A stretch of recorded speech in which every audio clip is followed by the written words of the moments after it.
Hello दोस्तों, welcome back to YouTube channel RD classes. दोस्तों यहाँ पर बात करेंगे आपकी सुपर टेट के टाइम टेबल की। जी दोस्तों, अगर आपको इस अध्यापक भर्ती परीक्षा में सिलेक्शन लेना है तो आपको एक बार ये टाइम टेबल जरूर देखना होगा।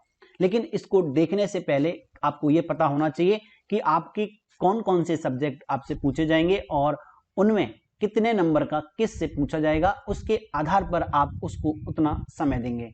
इससे पहला वीडियो हमने इसी पर डाला हुआ है। इसके पहले वीडियो में अगर आप देखेंगे तो आपको पता चल जाएगा कि कौन से वो 14 सब्जेक्ट हैं जो आपको पढ़ने हैं और 14 सब्जेक्टों में कौन से सब्जेक्ट से कितने अंक का पूछा जाएगा और किसको कितना टाइम देना है, इसकी चर्चा हम इस वीडियो में करेंगे। तो दोस्तों चलिए टाइम टेबल को शुरू करते हैं। और टाइम टेबल के सबसे पहले हमें जानना है कि एक करंट अफेयर्स टॉपिक आता है, बहुत ही इंपॉर्टेंट है। सबसे ज्यादा क्वेश्चन का जो रहेगा, अगर अकेला भी देखा जाए तो 20 नंबर की होगी।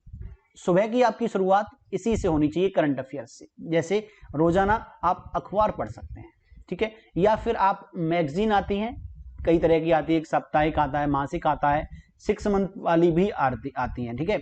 तो आपको प्रेफर कौन सी करनी है? तो सबसे पहले मैं बता दूं, अगर पॉसिबल हो सके तो अखबार पढ़ना। लेकिन अखबार में अब कुछ अखबार ऐसे हैं जो सिर्फ फालतू की न्यूज आती हैं, लेकिन एक नव भारत टाइम्स आता है एनबीटी के नाम से। अगर वो अखबार आपको मिल जाता है तो वो अखबार एक अच्छा अखबार है एनबीटी, और जिसमें जो करंट अफेयर्स में वाकई में जो मुद्दे हैं देश विदेश के वो आते हैं। बाकी में तो आपने देखा होगा क्या भरा पड़ा रहता है। तो अगर अखबार प्रोवाइड नहीं होता है एनबीटी, तो आपके लिए सबसे अच्छा ये होगा कि एक मैगजीन जो मासिक वाली है वो तो आप ले ही लीजिएगा हर महीने, और उसको कंटिन्यू करिएगा, पढ़ाई अपना कंटिन्यू। फिर जब 6 महीने हो जाए तो 6 महीने की एक आप ले लेना मैगजीन, और वहां से 6 महीने का क्लियर कर लेना, तो सबसे अच्छा रहेगा। तो जो करंट अफेयर्स है उससे हमें अपना कितना टाइम देना चाहिए, तो मैं बता दूंगा आपको कि 30 से 45 मिनट आप देख रहे होंगे, 30 से 45 मिनट आपको करंट अफेयर्स को डेली पढ़ना है, ठीक है। तो सबसे पहले ये बात हो गई, क्योंकि यहां पर कितने नंबर का आता है ये भी आपको पता चल गया। दूसरी चीज, अब आता है हिंदी, दूसरा टॉपिक। क्योंकि अगर देखा जाए करंट अफेयर्स और हिंदी दोनों ही 20-20 नंबर के आते हैं, इसलिए हिंदी को भी देखना है। लेकिन हिंदी आपकी मातृभाषा है, अगर आपकी हिंदी अच्छी है तो उसको टाइम आप कम भी दे सकते हैं। प्रैक्टिस सेट के थ्रू आप पता कर सकते हैं कि आपका हिंदी कैसा है। चलिए, तो सबसे पहले अगर हम बात करें कि हिंदी में आपको प्रत्येक सप्ताह में 3 दिन पढ़ना है, हर रोज हिंदी पढ़ना है आपको, रोजाना अपना समय एक हिंदी पे ही नहीं देना है। तो सप्ताह में कोई लगातार 3 दिन आप अपने अकॉर्डिंग कर सकते हैं, और उन 3 दिनों में रोजाना 1 से 1.5 घंटे आपको पढ़ना होगा। टिकेगा कितना? 1 से 1.5 घंटे आप हिंदी पढ़ेंगे। इसके अलावा देखिएगा अगला आता है अंग्रेजी। इंग्लिश से आपने देखा था 10 क्वेश्चन आपके बनते हैं, और उन 10 क्वेश्चन के लिए सप्ताह में आपको इंग्लिश 2 दिन तो पढ़नी ही होगी। जी दोस्तों, 2 दिन में आपको कितने टाइम तक पढ़नी है? 1 से सवा घंटे इंग्लिश को देना है 2 दिन। और उनमें क्या पढ़ना है दोस्तों, मैं आपको बता दूं कि इसकी जो चर्चा है, जैसे कि हम हिंदी में क्या क्या पढ़े, इंग्लिश में क्या पढ़े, जीएस में क्या पढ़े, एनवायरमेंट में क्या पढ़े, ईवीएस में, ठीक है, हर एक टॉपिक वाइज हम वीडियो बनाएंगे और उनमें क्या पढ़ना है। हिंदी में जैसे कि साहित्य में क्या क्या पढ़ना है, यानी ग्रामर में क्या क्या पढ़ना है, क्या क्या पूछा जाता है, हाईलाइटेड पॉइंट्स क्या हैं, वो सारी चर्चा करेंगे हम एक एक करके वीडियो में, ठीक है। तो सबसे पहले हमने देखा इंग्लिश को कम से कम हमें कितना देना है? 1 से सवा घंटा देना है, ठीक है। इसके अलावा आप जितना बढ़ा सकें अपना, जैसे कि दिन में बहुत ज्यादा पढ़ सकते हैं तो अपना समय थोड़ा थोड़ा इंक्रीज इनमें कर लीजिएगा। इसी तरह से संस्कृत को भी हमें 2 दिन सप्ताह में कोई से चूज करने हैं, ठीक है। जैसे कि आपने जो 2 हिंदी के कर लिए थे, उसके बाद 3 हिंदी कर लिए, 2 अपने इंग्लिश के कर लिए और 2 संस्कृत के कर लिए। इस तरह से आपके 7 दिन हो गए सप्ताह के, ठीक है। तो इस तरह से आप कंटिन्यू इसको बना सकते हैं गैप वाइज, और इसको भी हम 1 से सवा घंटा संस्कृत को भी देंगे, क्योंकि इससे भी आपके 10 क्वेश्चन पूछे जाते हैं, ठीक है। चलिए अगला टॉपिक आता है हमारा नेक्स्ट, गणित। इसको रोजाना पढ़ना होगा, क्योंकि इसमें गणित में देखिए पहली चीज तो यह है कि 20 नंबर पक्के हो जाते हैं, क्योंकि यहां पर आप 100% एक्यूरेसी ला सकते हैं। गणित एक ऐसा टॉपिक होता है जिसमें आपका आंसर मिल जाता है तो हमें लगता है कि हाँ 100% ही सही होगा। दूसरी चीज, ये एक मार्क गेनिंग सब्जेक्ट कहा जाता है, इसीलिए इसको हमने 1.5 से 2 घंटे रखा हुआ है डेली। अगर 1 से 2 घंटे गणित पढ़ना है कम से कम, ठीक है, इसको तो कंटिन्यू करिएगा। बहुत ही मार्क गेनिंग सब्जेक्ट कहते हैं इसको। अगली देखिएगा क्या है नेक्स्ट, बाल विकास एंड मनोविज्ञान। इसको भी हमें रोजाना पढ़ना है, ठीक है। इसको कितना टाइम देना है रोजाना, तो देख लीजिएगा सप्ताह में 1.5 घंटे से 2 घंटे।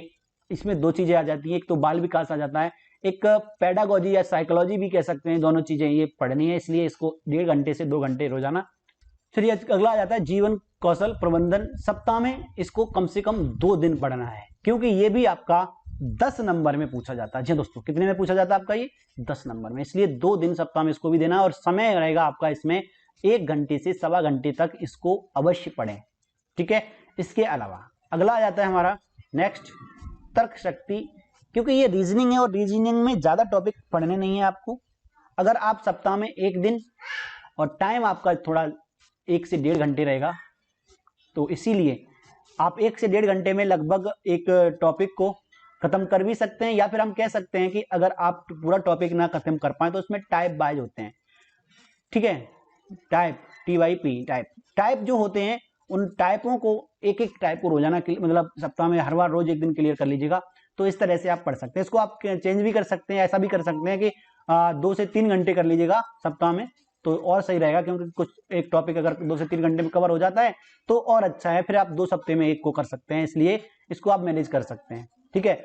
अगला है विज्ञान। विज्ञान में आपका फिजिक्स केमिस्ट्री बायो तीनों होते हैं, तो आप इस तरह से इसको क्या करें, एक सप्ताह में 2-2 दिन दोनों को दे दो, 2 दिन फिजिक्स पढ़ दो, 2 दिन केमिस्ट्री और 2 दिन बायोलॉजी, ठीक है। इस तरह से आप मेंटेन कर सकते हैं इस चीज को, और इसके लिए आपको टाइम लगभग 1 घंटे से सवा घंटे देना होगा इसको, ठीक है, विज्ञान को। अगला आता है आपका नेक्स्ट 10वां टॉपिक है, वो EVS है। EVS सप्ताह में कम से कम आप 3 दिन पढ़िएगा और 1 से 1.5 घंटे EVS पढ़ना है, क्योंकि EVS से भी आपके क्वेश्चन बनते हैं 10 नंबर के, ठीक है। चलिए अगला आता है आपका नेक्स्ट 11वां जो टॉपिक रहेगा आपका, वो है आपका, देख रहे हैं स्क्रीन पर, हिस्ट्री यानी GS। और GS में हमने रखा हुआ है तीनों ही है, हिस्ट्री, पॉलिटी और ज्योग्राफी से। अब इनको भी हम सप्ताह में 2-2 दिन 6 दिन हो जाएंगे अपने पूरे क्लियर, और 1 दिन रिवीजन के लिए रखेंगे, तो सप्ताह के 7 दिन हो जाएंगे। तो यहाँ पर इसको 2-2 दिन बांट दीजिएगा, 2 दिन हिस्ट्री, 2 दिन पॉलिटी, 2 दिन ज्योग्राफी, ठीक है। और लगभग 1 से 1.5 घंटे इसको आपको टाइम देना है, कम से कम 1 घंटे और मैक्सिमम 1.5 घंटे तक कम से कम इसको पढ़ना है। ज्यादा पढ़ ले तो अच्छा ही है। अगला नेक्स्ट आता है 12वां कंप्यूटर एंड नेटवर्किंग। यहाँ पर देखिए कंप्यूटर से रिलेटेड कुछ क्वेश्चन पूछे जाते हैं और कुछ आपके सोशल मीडिया, जैसे कि आप देख रहे होंगे बहुत कुछ चल रहा है नेटवर्किंग साइट के द्वारा, तो वो चीज के बारे में भी आपसे पूछा जाता है, ठीक है। तो इसके लिए भी आपको इस हफ्ते में सिर्फ 1 दिन देना है, कोई ज्यादा क्वेश्चन नहीं बनते यहाँ से, 1 से 2-3 क्वेश्चन मैक्सिमम बनते हैं, तो इसलिए 1 से सवा घंटे इसको देख लीजिएगा, ठीक है।